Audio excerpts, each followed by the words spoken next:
What's up, everyone? Tiger Stacker here. I'm your host, and I'm here today with my partner over here, Frostbite Coins. How you doing, Frosty? Doing well, buddy. How are you? I'm okay. We got a very good guest here today, Benjamin Schaeffer, who is the attorney with Citizens for Sound Money. Daniel Diaz could not make it.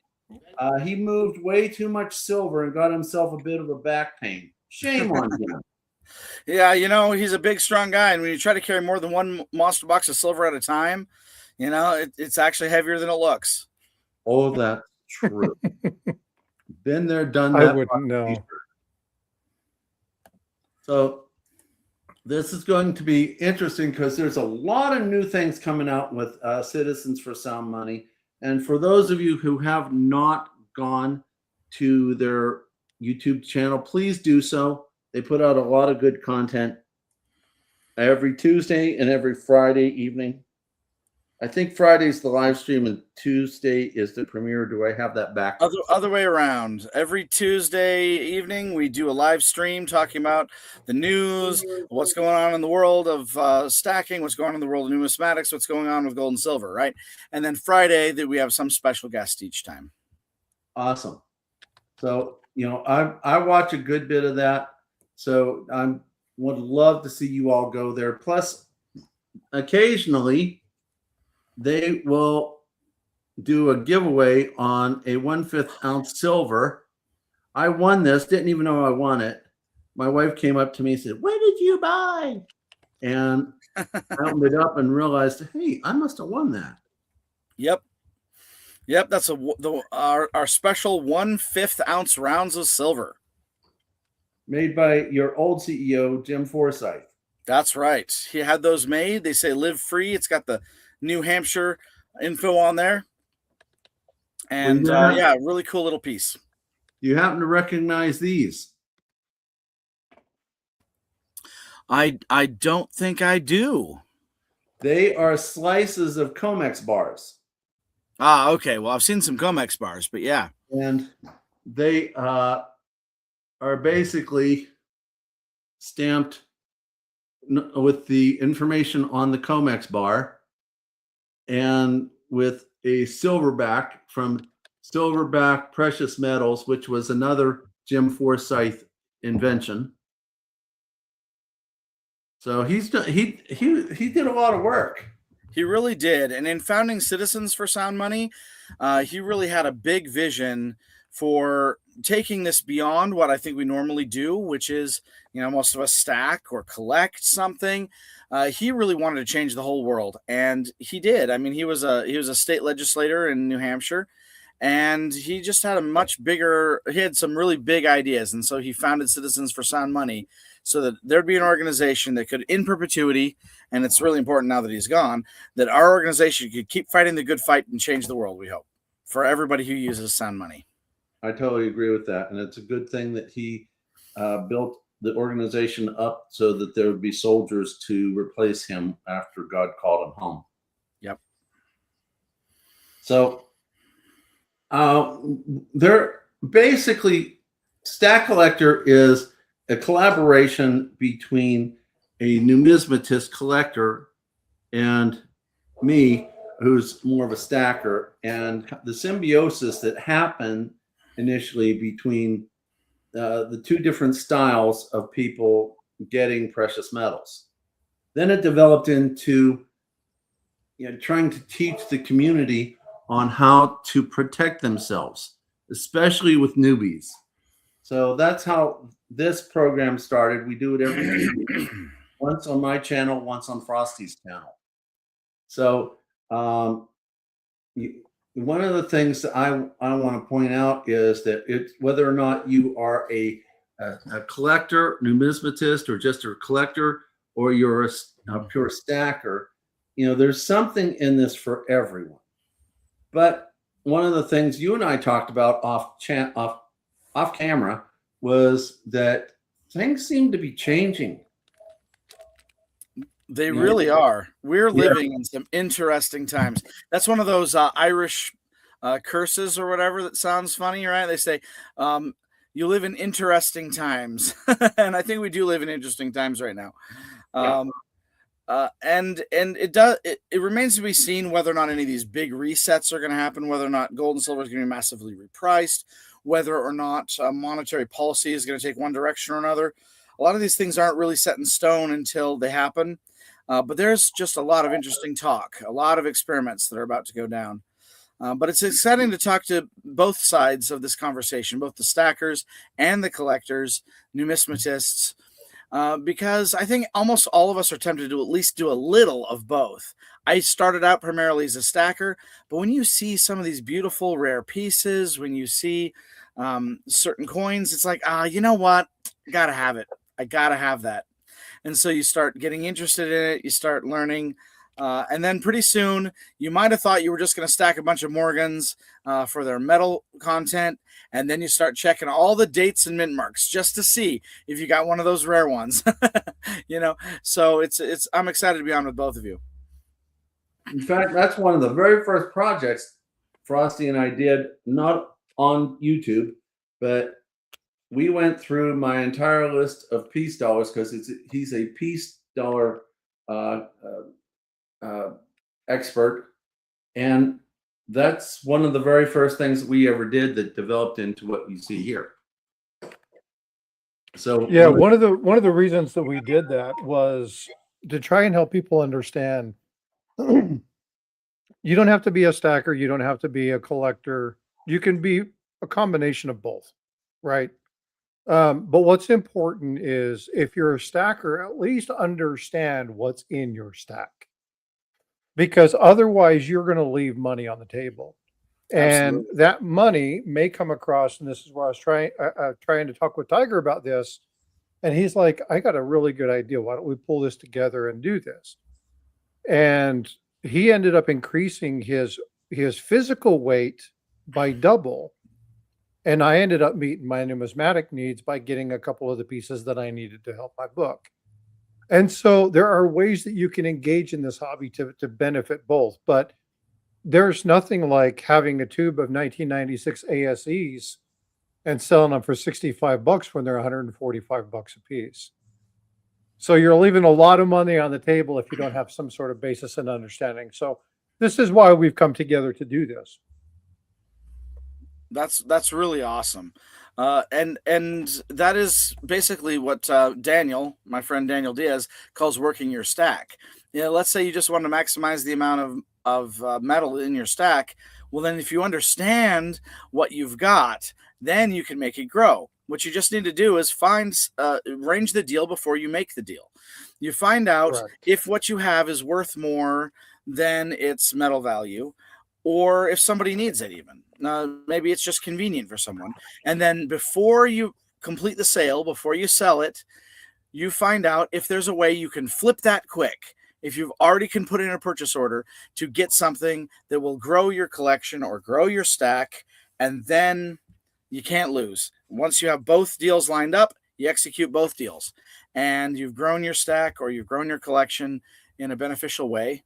That's what you need. That's what you need to find, those places where everybody wins. Exactly. So speaking of everybody winning, Tiger, I've got a question for you. okay. Do you know why they nicknamed me the cement worker? I didn't even know you had that nickname. Yeah, it's because I deal in slabs. I got you. I get it. Oh, he's like, oh, good Lord. Yeah, so goes our life.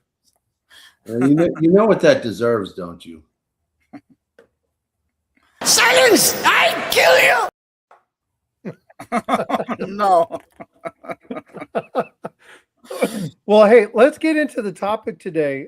Tiger, do you want to fire the first one off? Well, basically, one of the things I was leading to was when we were talking that this activity of collecting metals. Now, keep in mind, some people might not agree with this, and some people might, depending what their mentality is. And I'm not trying to downplay stackers or collectors or numismatists, but it seems to be the way our conversation went is this is becoming more of a lifestyle and a little bit less of a hobby because of the upcoming financial things that are happening in our world today.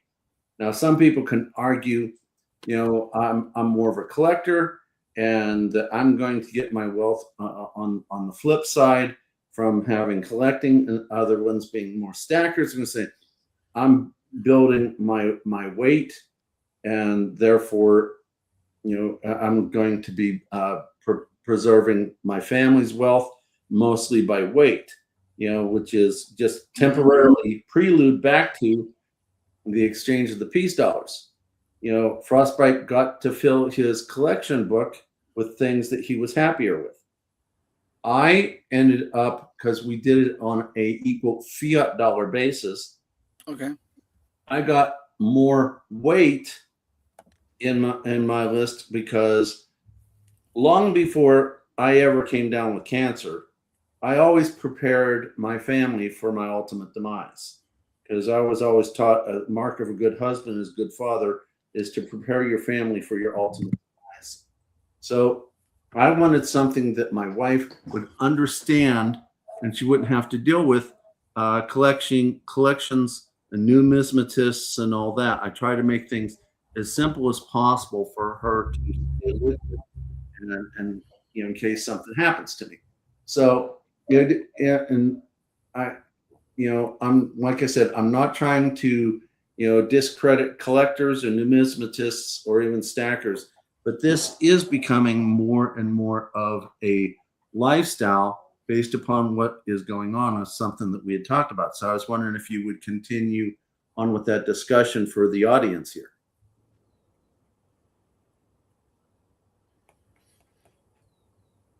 There are a lot of interesting things that that you can collect and you will find in your stack. I was thinking maybe your question was directed at Frostbite. No, I was Frosty can jump in. I mean, he's a smart guy, but I wanted to get your opinion on that whole thing. And Frosty, feel free to jump in.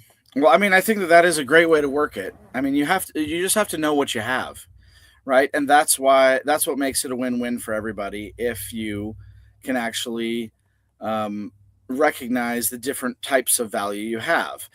Stackers, sometimes I do think they get too caught up on the idea that the only way you measure your wealth, the only thing of real value is just the weight. They measure your wealth in ounces. That's a motto of mine. I like it. You should measure your wealth in ounces, not in dollars. But dollar cost averaging is almost everything is based on the dollar. So if you dollar cost average your way in, or you look at things as having a specific dollar value, that can be a really easy way to look for those arbitrage points, those valuable points, where you can move things to your best interest. And so, first of all, the best way to get in or get out of any collection is to do regular buys or regular sales, right? A certain amount, regardless of what the market is doing, because you can't predict the markets. But yeah, if you can look at it and say, okay, well, right now at spot, my collection is worth, say $5,000 or $10,000. And then you can look at what's in it and recognize that numismatic value is vastly different than just the melt value, as is what I usually call the spot value. I call it the melt value. Is almost always different. So that can be a good way to measure and tell yourself what that difference is, so that you can find a way to bring it to your advantage. One of those examples that I've always enjoyed is the goldbacks, right? They've got a melt value of 1,000th of a troy ounce per goldback, but they have a market value that's different because it depends on who's accepting them and how much they're accepting them for. Or if you're using them in commerce, or if it's one of the rare editions, it could just be a numismatic value because there's only so many of them. I agree. So understanding that difference is a great way to grow your collection or your stack. I mean, I'll admit, if you're missing just a couple of the rarer Morgans, say you're trying to put together a set of Morgans or a couple of the rarer piece dollars, and trying to put together a set, well, then of course you're going to be willing to pay a lot of piece dollars for that one that's the one you need. So that can be an opportunity for somebody else to get you what you need and get them what they need. Understood. You brought an interesting topic to the table. I'm a firm believer in Goldbacks. Frosty just thinks that they're there to be pretty and aren't going to do much in the future. Sure. I mean, it'll be interesting to see whose opinion is going to actually be successful over time. But I'm going to be quiet for a moment. I'm going to let Frostbite hop in with any questions he has, whether it's Goldback or something else. You were talking about the importance of understanding a coin. Tiger, will you make my scene big, please? Your scene. Got it.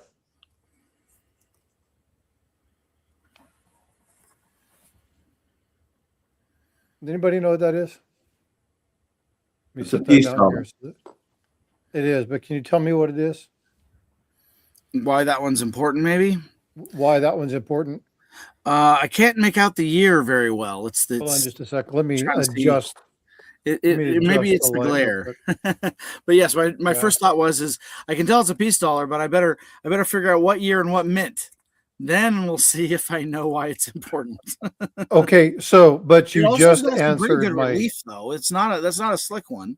Looks pretty good. you for just there. answered my question though, and that is year and mint mark. So really understanding that, you'll probably get a little bit better. So let me zoom into this real quick and then slide this up. Can you see that better now? Yeah, much better, much better. 1928 piece dollar. What's significant about it? You know, I'm not sure if I actually know each of the years. Okay. But this is why it's good to, and you're talking about knowing what you have in your stack. Yep. So this is my little ship. I'm going to use it as a pointer. By the way, this is an expensive way to do 2.5 ounces. I don't recommend it. But right over here, if there's no mint mark and it's a 1928, it means it's from Philadelphia. This is a key date in the series. Now, why does this matter? Tiger, how much metal is in a piece dollar? 0.77 troy ounces. And what is the melt value on it? It was about $50, a little more right It's a now. $400 coin. Yep. So if you leave this on your table because you don't know what's going on, that is almost a roll of these, or half a roll of these. Is that the year that's supposed to have, if you have a fourth ray around the tail? No, that one is 1921. Now the 1921 piece dollar is a little bit different. And that particular coin looks something like this. Now, well, I'm excited to chime in on that because I've always noticed a 1921 piece dollar because they made the 1921 Morgan the same year. And that made me go, oh, well, that's interesting. They interrupted. Instead of just doing piece dollars, they also redid the Morgan, which they'd gotten rid of before. And so that makes it much more interesting because we have two different dollar coins in the same year. Yes. And I want to try and change this a little bit so you can see these a little bit better. And try to do this brightness just a hair without washing it out. But you can see it there, the 1928, the 1921. So why is this so important? Why do Tiger and I do what we do? Because if you don't realize that these two key dates in the series are $1,000 between the two of them, yep, you have left a crap load of money on the table.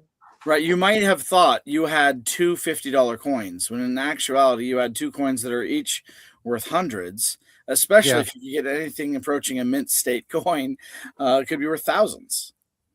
Now, obviously, these are around XF, kind of in that range, a very fine XF. And so you're looking at, a little bit less, but you get these up into the MS and you're talking about $900. Get these Sure. into MS 64, 65, you're looking at $1,200, $1,500. So it really is important to understand what it is you're looking at. Now, with that, I have a question, and this is a question that I asked you kind of a little bit beforehand. But I'm going to ask it in a little bit different way because we had some news today that came out and said, oh, by the way, just in case you're not tracking, Guinea is no longer going to allow us to export any gold. They're going to keep it. They're going to hold on to it themselves. So we're going to lose Guinea as a gold producer. Tiger, you can pull me off or pull me back off the main screen. Wow. So with that being done, with that happening, a lot of people are going to be concerned with, well, there was India. Can't sell it. You can't have it. Don't buy it. There were confiscation. Well, and good luck. They kept saying they wanted to make it so that they were trying to encourage Indians to stop buying and using gold. And I think most Indian people who've, of course, been valuing gold for thousands of years, when they hear that, they're just thinking, man, I should get some more gold. Exactly. Yeah, that's exactly right. I don't think any of them are going to be so convinced by their government that they're going to stop a tradition that's existed and been as robust as it has in India. Yeah, and I don't think so either. So the question is this brings up questions. We hear a lot of people talk about confiscation.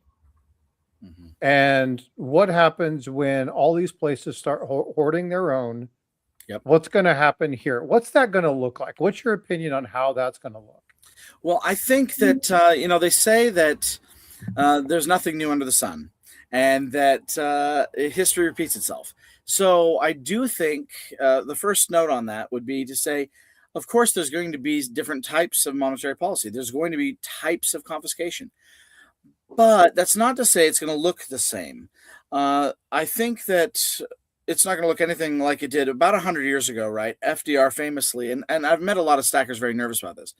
About 100 years ago, FDR wanted to change monetary policy, and they confiscated all the gold and silver, especially all the gold. They said you have to bring in all your gold coins and get paper money for them. You have to deposit everything in the banks.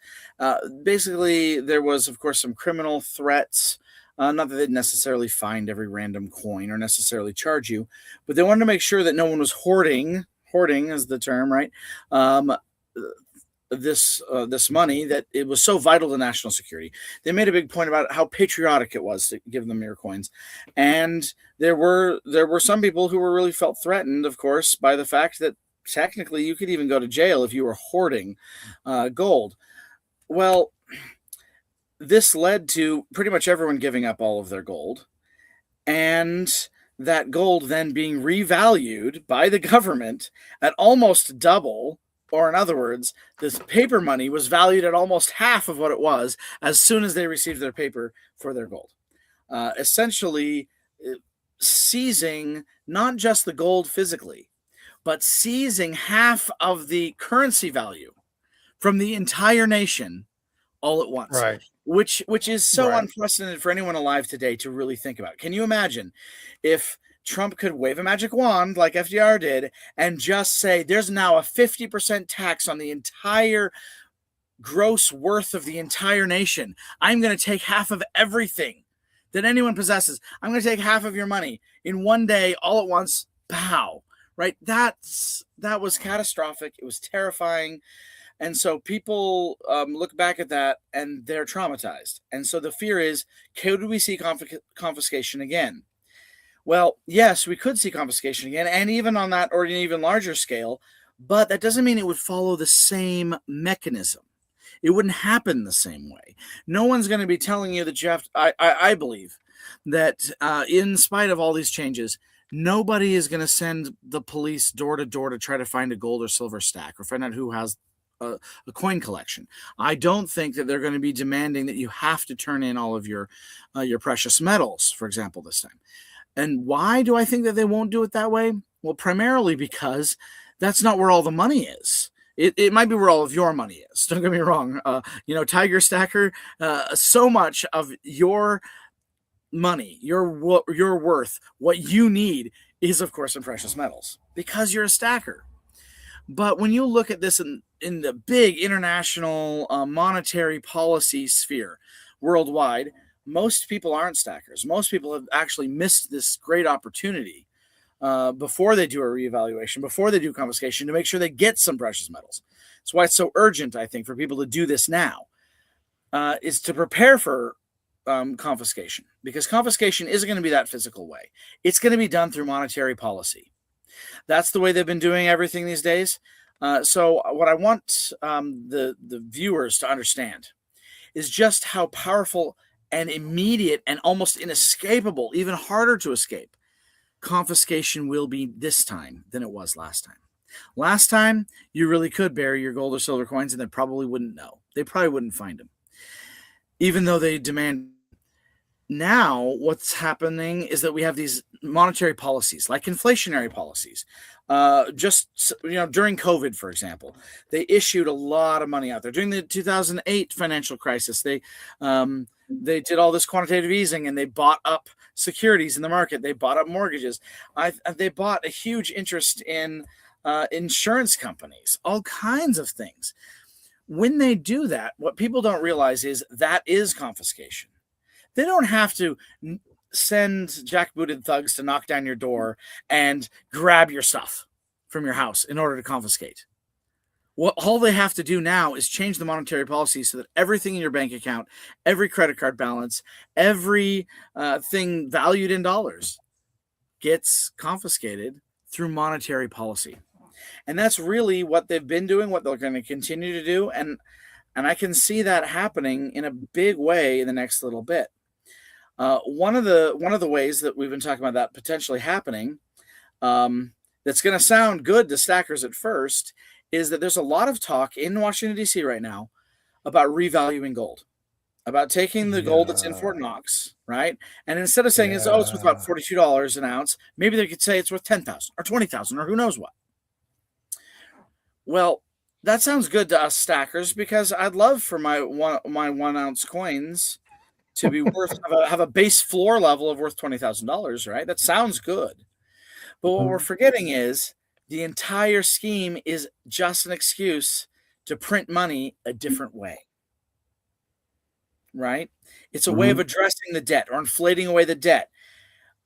But them doing that, even though they claim it's revenue neutral, is not neutral in its effects. The effect of printing more money, no matter what your system is, even if it is just repricing the gold, the effect of that is inflationary. It is monetary confiscation.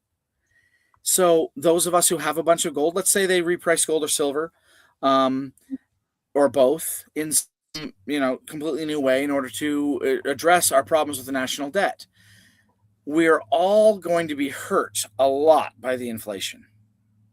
Even if those of us who have stacked metals will be hurt a lot less. That $20,000 isn't actually, how do I put it? The 1 ounce of gold isn't really worth more or less. An ounce of gold is an ounce of gold. The dollar is worth more or less, right? And that's true even when it's especially true when big movements happen, when confiscation happens through monetary policy. Now, I feel like I didn't quite answer your question, though, Frostbite, because you were talking about this on the international stage. It really does go beyond the United States of America and the monetary policy here. Correct. And that's one of the reasons why I feel that it is so much more inevitable, actually, right? Like let's say you got one of these beautiful $50 gold coins. They say $50 gold dollars on them, right? It's $50 gold dollar coin. Of course, it's 1 ounce of pure gold. Technically 22 karat, but there's an ounce of gold in it. All right. And those coins, they're worth about $4,500 right now. If they are suddenly worth $20,000, the problem is that the coin is still worth what the coin is worth, especially internationally. The dollars are just worth less. And I think that is something that will bring about that kind of result, has become inevitable, because the United States needs to service its debt. But more important than just our thought about servicing the debt or printing more money is the way that the US dollar is used as a reserve currency by the world, right? The petrodollar system. And all of the other central banks that want to use for reserves, they want to use Federal Reserve Treasury bonds, right? Well, this is why they're all shifting to gold. Guinea doesn't want to export their gold because they know it's going to matter for international finance. India needs more gold because they know it's important for international finance. Why? Because the Treasury bond, everyone's about to see confiscation is going to happen. The confiscation isn't going to be the physical gold. The confiscation is going to be a revaluing of the Treasury bond and therefore the dollar. When that happens, everybody loses except those who are holding gold. They're the only ones who therefore maintain a stable value. And so it may seem like, oh, we've made a lot of money if that happens. Oh, it's great. My gold stack, as valued in dollars, was worth let's say it's one of those coins, was worth $4,500, and now it's worth $20,000. So look at this huge gain. And the hard part to understand, we have to change the way we think. So if we're thinking in dollars, it's a moving target. And that moving target is what shrank. That's what changed. The gold, it didn't get heavier, it didn't get bigger, but it also didn't get smaller. It just is what it is. Not only that, but if you have something valued at $20,000, offloading it's going to be even harder as well. Yeah, right? Because now you got to find somebody who has the bankroll to do it in a situation that you just talked about, which adds another caveat. Yeah, exactly. So. Right. So so this is the thing that's hard. We've passed a point where we are spending more on servicing our debt. Nearly 5% of our GDP has to go to servicing our debt instead, and so it's surpassed even the exorbitant spending of our military-industrial complex. And now that we're spending more on interest than we are on the military, it seems inevitable that we will have to do something about that debt. And that's really kind of the, I hate to call it beautiful, but that's the upside. That's the silver lining, I guess, of inflation, is that there's a reason why they do it. They don't do it. They're not idiots who don't understand. They are doing it because they have to inflate away the debt. And so they have to. They're backed into a corner. And how do you pay a debt that you could never repay? You inflate it away. And yeah, everyone will be the losers except those who have some things of real value. That's why gold and silver are important. I guess that's mostly the stacking argument. But the numismatic argument is always going to be there. Coins are history. Coins are our heritage. And they explain the entire history of mankind better than almost any other artifact you could ever have a collection of. Well, I love the argument that, well, they're just coins. They're not going to be of any value. And I'm like, well, what happened to the Great Depression? Right. People are not going to be spending their silver and gold. They're going to be hoarding and hiding it. Sure, but it'll always have some value. I do think that when people say that, oh, I don't know if the gold or the silver will have any value, or maybe even a collection won't have any value, I think that's silly, because don't forget the ancient Greeks, the Athenian League, it doesn't still exist, but its coins, the coins the Athenian League created, are worth a fortune, even though the Athenian League is gone. The coins of the Roman Empire is gone. There is no emperor in Rome today, but the coins created by the Roman emperors are worth a lot of money, whether it's the numismatic value or because of its historical importance and beauty, or its metal value. I mean, even the little bronze coins of older times have always retained their value. Because once it's a coin, it is always money. It is still money. It will always be money, even if the government falls apart, even if our economy crashes. No matter what turmoil occurs, money is money. And money is usually gold and silver. Agree.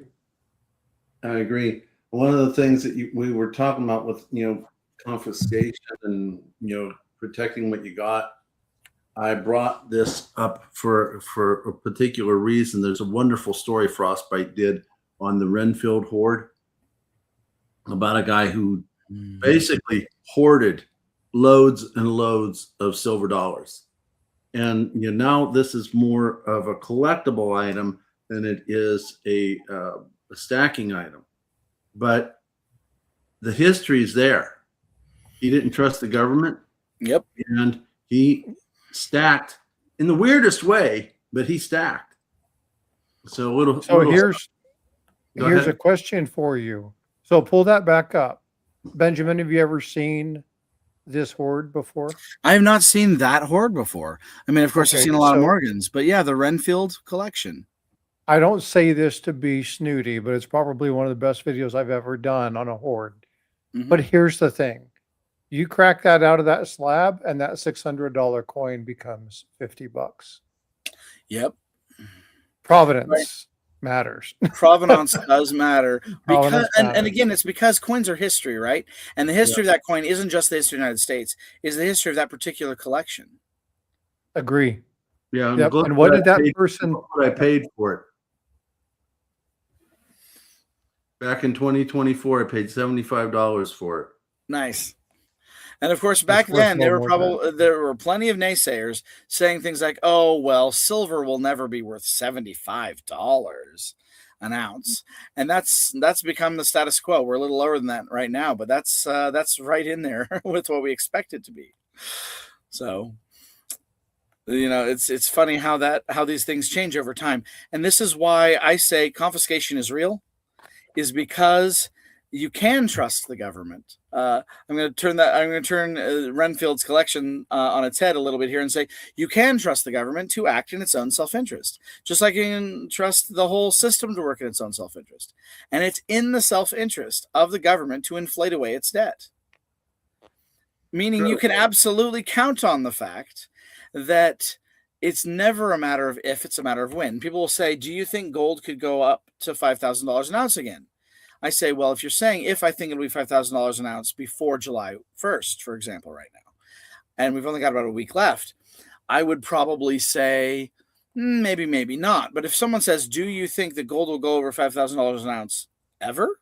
Well, of course it will, because inflation is just a fact. It's a fact of our system. Our entire system is built on that premise. It's a necessary part of the system.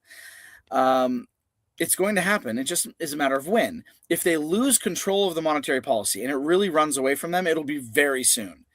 If they are super successful, more successful than I can even imagine them being in the government, and they keep inflation at target level lows, like 2% a year for decades and decades, doesn't matter. At 2% a year, gold is still going to $20,000. It's just a number of it taking a few more years than if they lose control of the monetary policy levers. So faster or slower is the only real question, not if it's going to happen. Every coin is going to go up in dollar terms over time. Of course, there's the little bumps, the little dips along the way, but overall, it will always go up. Well, it goes up while the value of the dollar goes down. Right, because relative to the dollar, the reason why it will always go up is because the dollar always goes down, at least a little, at least every once in a while. That's the oxymoron of money. One must go up for the other one to come down. It just doesn't make sense. So, yeah. Well, Tiger, what's your next question? If not, I got one more. Go ahead. I think you're doing a good job. I'll just let you have the next one. Barring financial advice. Okay, so we'll make that statement because you know how it goes. We're not officially giving financial advice, of course. Right. We just saw silver drop 62, 63 again, went back up, came back down. If you look at the steps from when it was high, you can see that it's gradually stepping back down. Do you think we're in a pretty good channel now, or do you expect it to drop a little more? Oh, I think we're actually in a pretty good channel now, and I don't think we're going to stay down here for a super long time. Generally, the summer is a little bit of a doldrum anyway, but I really do think that we're pretty close to as low as it's likely to get this time. If you've been waiting to buy, congratulations. I mean, good on you for waiting this long, but don't put it off more than another month. because I do think that things in the 60s and 70s are going to happen during this downtime over the summer. But as soon as any monetary policy stuff starts being talked about again, as soon as we get to the next Fed meeting, as soon as we find out if this conflict with Iran is actually over, or if the Strait of Hormuz is actually going to be business as usual, it's going to go back up. It's going to need to go back up quite a bit. So I would say I don't expect $50 silver. Maybe not again in my lifetime. I don't expect it this summer, $50 silver. I think the 60s and 70s. And then I think by the time you get to October, November, probably we go back up, so that I think that by the end of 2026 or early 2027, we'll be back to all-time highs again. But again, not financial advice, but that's just what it looks to me like the way the market is heading. And why does it look that way? It really looks that way to me because we know that there's more demand than there is supply, at least in the new supply. And what that means is that as we keep things low, it's because people either are liquidating holdings because of hard times. So hard times sometimes creates declines in the value because more of these hoards, people who are hoarding, are dumping their stock back into the market. I like to say, this is one of the things I was saying when silver was well over $100 an ounce, near about around 120. I was telling people, the solution to high is high prices. You're going to find a lot more supply than you knew you had when everybody starts dumping their stack. As well as, and of course, when I say their stack, I don't mean individual stackers like us. I mean the big players, right?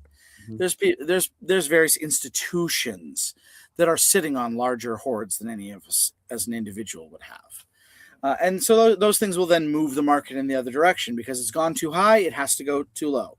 Well, sometimes the pendulum swings pretty far, but then it has to swing back. Why? Because there is more demand than there is new supply in the silver market. There's more demand for gold than there has been in a long time because, as Frostbite was pointing out, internationally, central banks are moving more and more to having gold holdings as one of their primary reserves against which they issue their currency or against which they do their loans. It's a tier 1 asset, gold is right now, under the current regulatory framework, which means that a bank holding gold can call that their reserve and make it possible for them to make more loans. So, of course, maybe we'll go back to the days like we were having in COVID. There was about a year there where they didn't need reserves at all. And so this is actually one of the things I've been toying with in the news legally, if you don't mind me throwing in something that's one of my favorite theories, is that I think they're going to change the way that reserves are held. Rather than increasing or decreasing the primary interest rate at the Federal Reserve, I think that they're going to try to do a backdoor to printing more money by allowing the banks to change the way that they calculate their reserves, essentially so that they can have lower reserves with more lending. And then that lending from private banks will become the inflationary forces, at least going into 2027. I think that that's kind of the next year or so's strategy because the Federal Reserve knows they're being watched like hawks. And everybody's freaking out about, are they going to move that interest rate? And so they're going to try for as long as possible not to touch that lever. They're going to allow it to be done by the private banks through more lending. And so I do expect some of those regulatory changes to loosen up markets and create the inflation without the Feds having to do it with the interest rate. Well, what does that mean? That means that I think gold and silver will become lagging indicators, making it a very good time to buy because they will then, of course, catch up once people realize that the banks have loaned out so much more, created so much monetary supply, the M2 supply, right, than we had before. Only then will gold and silver start pricing in that stuff. So again, not financial advice, not actually insider information, only speculation on my part. But I think this summer is a great time to buy gold and silver, even though it looks pretty high to someone who's been in the game for 5 years and is used to buying $20 an ounce silver. I'm sorry, I just don't think those days are coming again. I totally agree. One of the things I wanted to roll with that is because we were talking about the price dropping. You think it's not going to go much lower. It's going to. I'm interpreting what you're saying as a possible increase. June is historically a bad month. 60% of the time it's down, about 40% of the time it's up. July, it's not as bad, but it's not as great.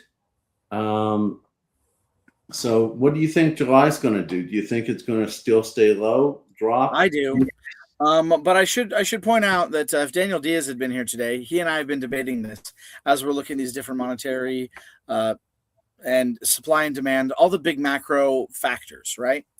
And so even though we both agree that the gold and silver have to go up, and silver actually has to go back to its highs again, it's pretty much inevitable. Even though we both agree on that, he thinks that the recovery is going to happen sooner than I do. I think it'll probably take till October. He's saying he thinks that July or August, silver could be over $100 again. He thinks it's going to happen faster than I do. But then again, the only real difference between our 2 points of view is whether or not it happens in 2 months or 4. Yeah, usually I've seen where it starts to get a little bit better, maybe in August, but more so in September. Yep, September, October. That's what I'm looking at.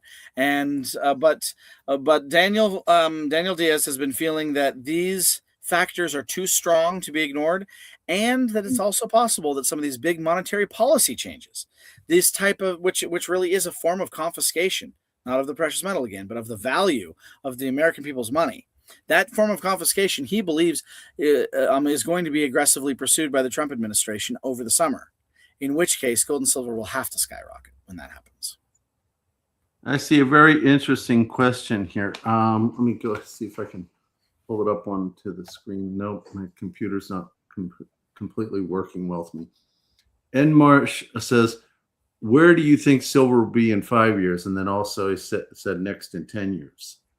Wow. I think I want to point out first by giving another disclaimer that everything I've said here is speculation, right?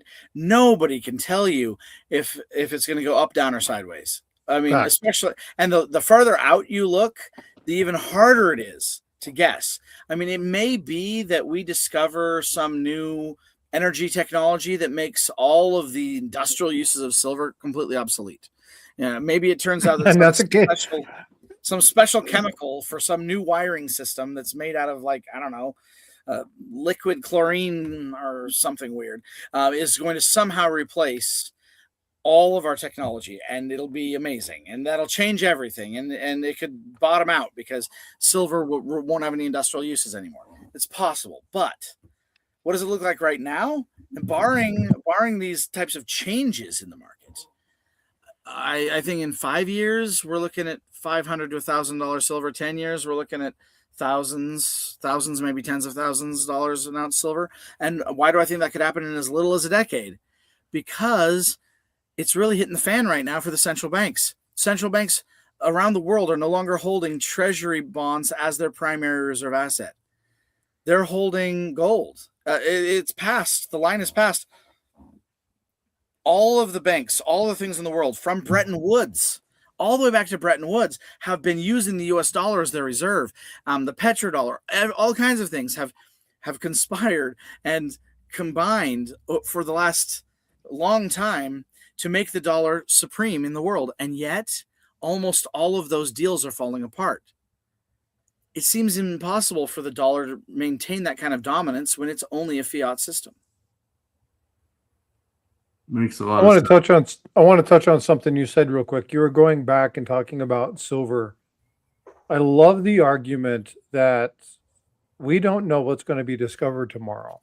We don't. Everything that we do is speculation. I don't care how well versed you are in finance. It's educated guesses. Yeah. It's educated insight. And so, but there are a lot of industries where things changed. A policy, the U.S. furniture industry, because of Chinese trade policies, just got demolished. Look at what happened to media with the internet and print and free online stuff. Look at stamp collecting with the advent of email. There are large system-wide industries, but because of innovation, totally decimate something, it's not unlikely that silver and gold will ever not be counted as money, but what they are used for might change because of new discoveries. And Right. so it's important to remember technology identified in discovery. And it's interesting, since you're the numismatist, to point out too that history will still have value no matter what, right? So let's say gold or Fact. Yeah. silver gets replaced on the industrial level in some way. Say silver no longer has that high industrial demand that we can't currently meet. That's why I think it has to go up. And then I turn out to be wrong because that demand evaporates for some reason.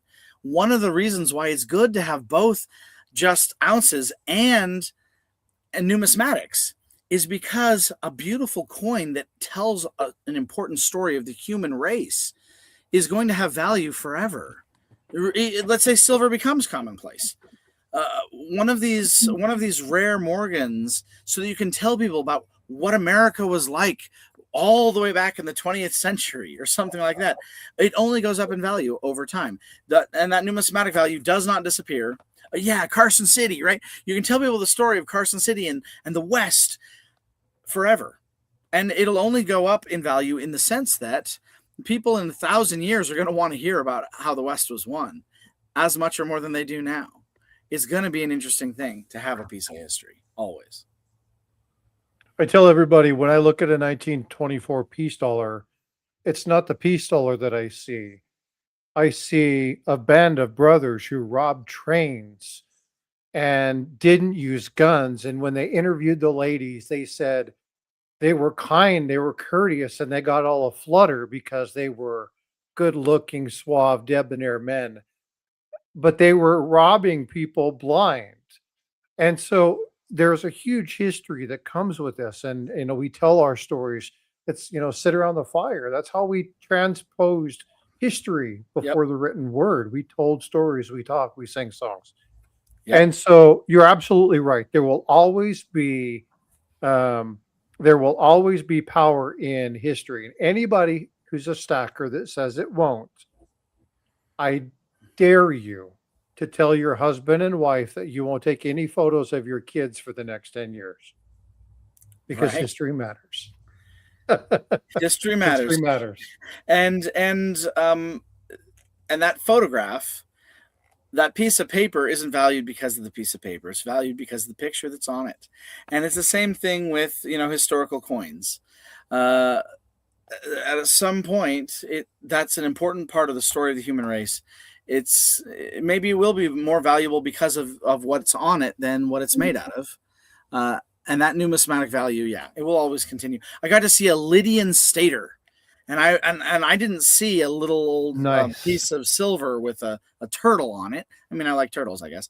But what I saw was the genius, the absolute genius of a trading empire with these ships sailing bravely across the Aegean Sea from island to island as they reinvented the entire world with this beautiful new concept called money and everything that's come from it since. So it's not about the silver itself. It's about what it means to humanity. And I think that that's always going to be the case. And so this is one of the reasons why, again, when I see something, I just can't resist.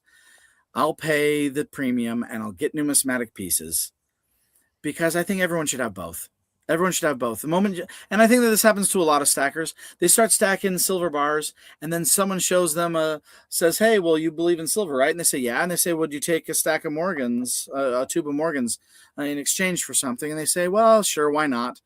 And then they'll start to see the history, or they'll, or maybe it's a slightly more rare year, even of the bullion coins. Like the Liberties, the Silver Eagles that the Mint is still making today, and pretty soon they're going to recognize that you got to do both. You have to have the appreciation for the numismatic history as well as many ounces as you can get for a rainy day. I totally agree. And for those of us on my age group, I'm 62. I had a grandfather we didn't talk a lot about gold, but he did talk a lot about silver coins, especially the silver dollars that existed back in his day. I think he was born in 1891, if my math is correct.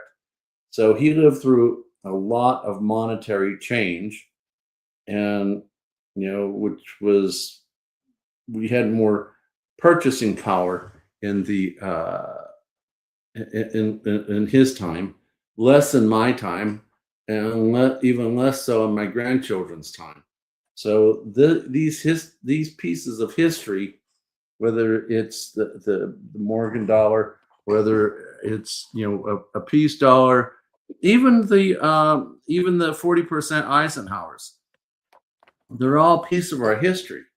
So I look at it for both a weight value and a history value. So I have a half a box of Eisenhower dollars, although I have half a box of Morgans and half a box of is that the one I sent to you? Yeah, I was gonna say, what's that coin there? That looks real nice.